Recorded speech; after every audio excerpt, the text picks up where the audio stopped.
क्या बागेश्वर धाम वाले बाबा ढोंगी है? क्या बागेश्वर धाम वाले बाबा एक्सपोज हो गए हैं? तो इन सवालों का जवाब आपको मिल जाएगा इस वीडियो में।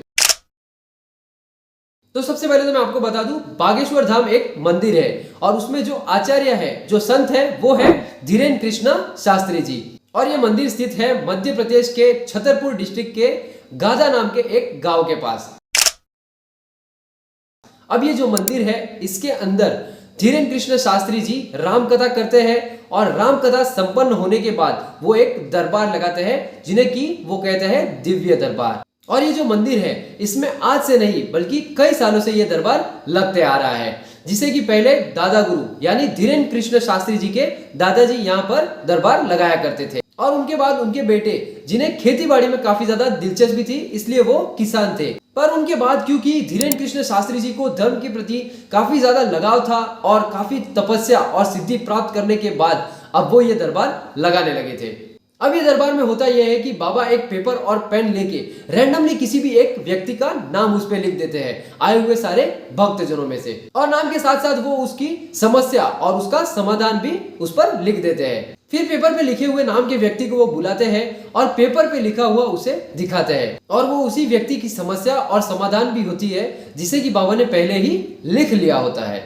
अब बहुत से लोग यहाँ सोचने लगते हैं कि यह कोई बाबा की सेटिंग होगी या बाबा का ही कोई आदमी होगा जिसे कि बाबा ने यहाँ भीड़ में बिठा दिया होगा। तो ऐसा बिल्कुल भी नहीं है, क्योंकि इसका जवाब भी आपको वीडियो में आगे मिलेगा। अब ये जो बाबा करते हैं वो एक दिव्य शक्ति है, ना कि कोई जादू टोना। और इसीलिए अब बागेश्वर धाम में लोग हजारों नहीं लाखों की संख्या में जाने लगे हैं। अब सोशल मीडिया पे इतने मशहूर होने से काफी लोग उनकी दिव्य शक्ति के बारे में जानने लगे और अब बाबा अलग अलग शहरों में जाके राम कथा करने लगे और दिव्य दरबार लगाने लगे। तो हाल ही में वो महाराष्ट्र के नागपुर में भी राम कथा कर रहे थे और यहाँ भी उन्होंने अपना दिव्य दरबार लगाया। अब इससे महाराष्ट्र की एक XYZ संस्था को दिक्कत हुई, तो उन्होंने बाबा को एक लेटर लिखा और कहा कि अगर वो उनका चैलेंज एक्सेप्ट करते हैं तो वो उन्हें 30 लाख रुपए देंगे। उनके हिसाब से धीरेन कृष्ण शास्त्री जी के पास कोई दिव्य शक्ति नहीं है, और अगर है तो वो उनका चैलेंज एक्सेप्ट करें। और कोइंसिडेंस की बात यह है कि जब ये चैलेंज धीरेन जी को दिया गया तब वो पहले ही रायपुर के लिए निकल गए थे। यहाँ वो रायपुर के लिए निकले और न्यूज मीडिया और वो संस्था ने बाबा पे भागने का इल्जाम लगा दिया, और अब ये चैलेंज न्यूज मीडिया और ट्विटर के थ्रू काफी ज्यादा फैल गया। अब समझने की बात यह है, ऐसे बहुत से लोग हैं जो बाबा जी पे इल्जाम लगाते रहते हैं और ऐसे काफी सारे लेटर्स भी उन्हें आते होंगे। तो धीरेन जी ने भी इस पे ध्यान नहीं दिया होगा, और क्योंकि वो इतने ज्यादा मशहूर है अपनी कथा और दरबार के लिए, तो उनका शेड्यूल ऑलरेडी बुक रहता है 3 महीने, 6 महीने, यहाँ तक कि साल भर के लिए भी। क्या बाबा गलत है? क्या सच में दिव्य शक्ति होती भी है? चलिए जानते हैं। अब जब बाबा रायपुर पहुंच चुके थे और उनके ऊपर भागने के इल्जाम लगे थे, तो बाबा ने रायपुर में दिव्य दरबार लगाया और यहाँ सारी की सारी न्यूज मीडिया भी मौजूद थी। अब कुछ लोग तो यहाँ ये भी बोल रहे थे कि बाबा माइंड रीडिंग करते हैं, जैसे कि YouTube पे एक माइंड रीडिंग स्पेशलिस्ट सुहानी शाह करती है। इसके लिए बाबा ने रायपुर के दरबार में इंडियन न्यूज मीडिया के 2 रिपोर्टर को उठाया और उन दोनों से कहा कि इस पंडाल में मौजूद 4 लाख लोगों में से किन्हीं एक एक व्यक्ति को आप चुन कर लेके आए अपनी मर्जी से। हाँ, एक टाइम सुनाओ। आप हैं? कौन सा चैनल है आपका? ठीक है, वहीं रहो, आना नहीं, हमारे पास नहीं आना है। अब आप जो है चले जाओ और किसी को भी एक एक 2 जने उठा के ले आओ। हाँ, कोई भी, हमें कोई दिक्कत, कोई भी ले आओ, कोई भी ले आओ।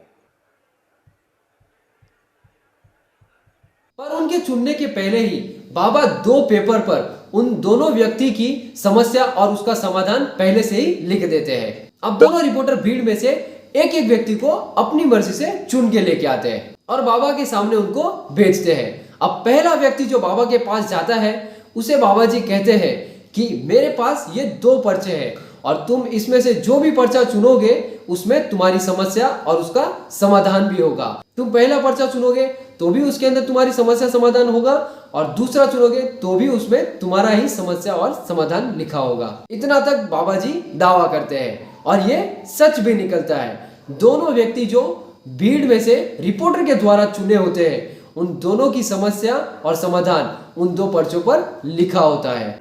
हमारे पास पत्रकार महोदय 2 नंबर तक के, वहीं खड़े रहिए, यहीं 2 नंबर तक के पर्चे हैं, 1 नंबर 2 नंबर। इन्होंने जो प्रश्न बोला, इन आपके ही आधार पर इन्हें लेकर के आप आए हो। अब आप ही बताइए इनके लिए कौन से नंबर का पर्चा खोलें, जिस नंबर का खुलवाओगे उसी में इनका प्रश्न मिलेगा। देखिए यहाँ पे अब ये भी है बाबा जी, 1 नंबर का पर्चा। मतलब बिफोर टाइम लिखा सो तो ठीक, 2 नंबर तक के पर्चा हैं। तुम 1 को कहोगे तो 1 में इनका प्रश्न, 2 को कहोगे तो 2 में है, और तुम बोलोगे वही जो हमारे बालाजी बुलवाएंगे। लगाओ अपनी बुद्धि और तर्क, लगाओ अपना दिमाग और अपनी न्यूज। जो जो आरोप लगा रहे थे उनकी ठटरी। जय जय अब श्री इनसे राम। पूछो, हमने नहीं उठाया इनको। अब आप लाओ, हमने नहीं इनको उठाया। किसने उठाया है? मीडिया वाले। किसने उठाया है? लगाओ अपना कैमरा, करो चालू।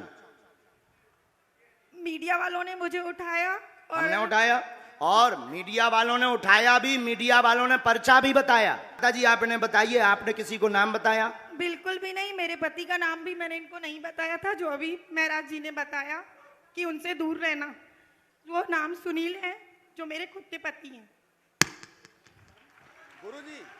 गुरुजी हम तो वही दिखा रहे हैं जो कल आप, लेकिन उसके बाद आरोपों में आ लेकिन गए। अब तो क्लियर हो गया। आप तो क्लियर कल भी थे और आज भी हो गया। आज भी हो गया। अब बजाओ सीता, अब बोलो बागेश्वर धाम की जय। मैं तो कल भी बागेश्वर बोला था। धाम एक की। बार तुम बोलो। मैं तो कल भी बोला था बागेश्वर धाम की जय, आज भी बोल रहा हूँ।